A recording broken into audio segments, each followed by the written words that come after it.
আসসালামু আলাইকুম, আপনারা সবাই কেমন আছেন? তো দেখতে পাচ্ছেন আমার কবুতর বাচ্চাগুলো আগের থেকে বড় হয়ে গেছে। আর এই মুরগিটা এখন সামনে হয়তো ডিম পারবে, কিন্তু এখন এই দেখি কিরকম জানি করতেছে। আর এই যে এই বাচ্চাগুলো দেখেন আগের থেকে একটুখানি বড় হয়েছে। তো ওদের পিছন দিয়ে একটা লেজ বের হচ্ছে দেখা যাচ্ছে, এই যে এই লাল বাচ্চাটা। কিন্তু এই লাল বাচ্চাটা একটু সমস্যা হয়েছে, বাচ্চাটা বসে থাকে এবং পাখ ছড়িয়ে থাকে। তো আমাদের এখানে অনেক মুরগিগুলো আছে, মুরগির বাচ্চা আছে যেগুলো অসুস্থ হয়ে যাচ্ছে হঠাৎ হঠাৎ, মানে ঝিমাচ্ছে, ঝিমানোর পরে আবার হচ্ছে, জ্বর আছে, সর্দি আছে, এগুলো করে তারপরে মুরগির বাচ্চাগুলো মারা যাচ্ছে। তো একটা রোগ যখন ছড়ায় পুরো গ্রামে ছড়িয়ে যায়। তো আমার মুরগিগুলো তো আমি খাঁচার মধ্যে লালন পালন করি, তারপরও পোকামাকড় যেহেতু ওরা খেয়ে থাকে, তো ওদের পেটে সব ধরনের খাবার শরীরেও অনেক সময় অসুস্থ হয়ে যায়। তো আমার মুরগির বাচ্চাও দেখছি, একটা মুরগির বাচ্চা ঝিমাচ্ছে, খাবার কম খাচ্ছে। তো তার জন্য ভাবলাম যে কি করা যায়। তখন আমার মনে হলো যে ওদের তো প্রাকৃতিকভাবে যে একটা ওষুধ দেওয়া যায়, মেডিসিন দেওয়া যায়, সেটা আমি প্রথমে দিতে থাকি, দেখি কি অবস্থা হয়। এখন তো হালকা করে এরকম ঝিমাচ্ছে, সামনে হয়তো বেশি ঝিমাবে যখন আমি ওকে ওষুধটা না দিব। তো তার জন্য আমি করেছি কি, হলুদ এবং রসুন এবং আদা এগুলো একসাথে করে আমি একটু পানি গুলিয়েছি, তারপরে সেটার মধ্যে কিছু চাল দিয়ে দিয়েছি।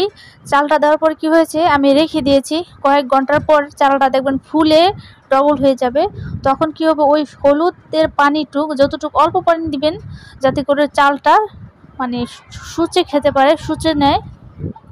তাহলে ওই চালের মধ্যে ওই হলুদ তেল মেশানো যে আদা রসুনের একটা আছে, ওই পানিটা ওটার মধ্যে ঢুকে যাবে। এবং ওই চালটা যখন আপনার মুরগির বাচ্চাকে দিবেন, তখন কি হবে, আপনার মুরগির বাচ্চাগুলো খাবে, খালি পেটে দিলে বেশি খাবে, ভরা পেটে দিলে কম খাবে। তো আপনারা যদি এভাবে এরকম করে মুরগির বাচ্চাকে পানি এভাবে চালগুলো খাওয়ান হলুদ এবং আদা রসুনের, তাহলে মুরগির বাচ্চা খুব দ্রুতই সুস্থ হয়ে যাবে। তো দেখেন আমার এই মুরগির বাচ্চাটা অসুস্থ, আমি ওদেরকে খাওয়াচ্ছি, তো সামনে হয়তো ঠিক হয়ে যাবে মুরগির বাচ্চাটা। তো জিমানি এই যে আগে থেকে একটুখানি কিন্তু খাবার খায়, আগে কিন্তু খাবার খেতে চেত না, এই একদিন আগে খাবার খেতে চেত না। তো আজকে দেখলাম ভালোই খাবার খাচ্ছে, তো আমি আবার কালকে সকালে আবার খাওয়াবো। তো এই মুরগির বাচ্চাটা দেখেন ওর ঠোঁটটা লম্বা হয়ে গেছে, কিন্তু ওই কিন্তু অনেকটা মানে যে বয়স অনুযায়ী কম বড় হয়েছে, কারণ হচ্ছে ওই খাবার দাবার একটু কম খায়। আবার মুরগির বাচ্চা যদি কৃমির হয় পেটে, তাহলে এরকম সমস্যা হয়, মানে ওরা যে ধরনের খাবার খায় কিন্তু শরীরে সেগুলো লাগে না, ওরা কম কম বাড়ে, আস্তে আস্তে বাড়ে। তো তার জন্য কি করতে হবে, ওদের নিম পাতা, তেতো পাতা বা যে কৃমি সিরাপ এগুলো খাওয়াতে পারেন, তাহলে ওদের রোগটা দমন হবে। আর এখানে আমার যে কবুতর দেখেন, কবুতর কিভাবে খাবার খাচ্ছে। তো ওরা টুকরে টুকরে যে আমি ওদেরকে আবার ফিড দিয়েছিলাম, তো যে ফিডটা কিনে এনেছি কোয়েল পাখির জন্য, তো ওই ফিডটা আবার কোয়েল পাখি খেতে চাচ্ছে না, কেন বুঝলাম না। এর আগে যে একটা ফিড কিনেছিলাম, ওই ফিডটার দাম আসলো 80 টাকা, তো এটা আবার 10 টাকা কম।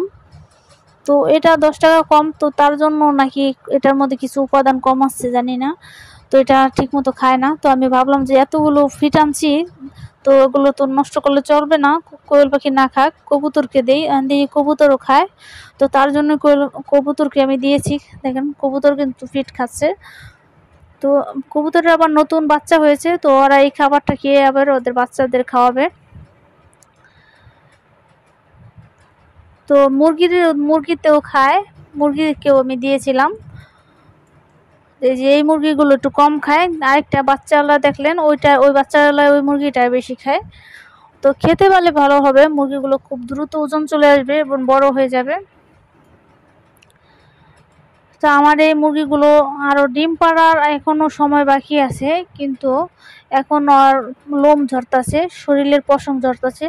কবুতরের যেরকম যে পর গণে আমরা বুঝতে পারি যে কবুতর কখন ডিম দিবে, কয় পরের কবুতর এটা, তো ঠিক মুরগির ক্ষেত্রে কিন্তু পর পরে, কিন্তু সেটা আমরা খেয়াল করি না। যদি খেয়াল করে দেখেন আমার এই মুরগিটার যে মোরগের চেয়েও কিন্তু মুরগির লেজটা বেশি বড়, এটা কি জন্য হয়েছে বুঝতে পারলাম না।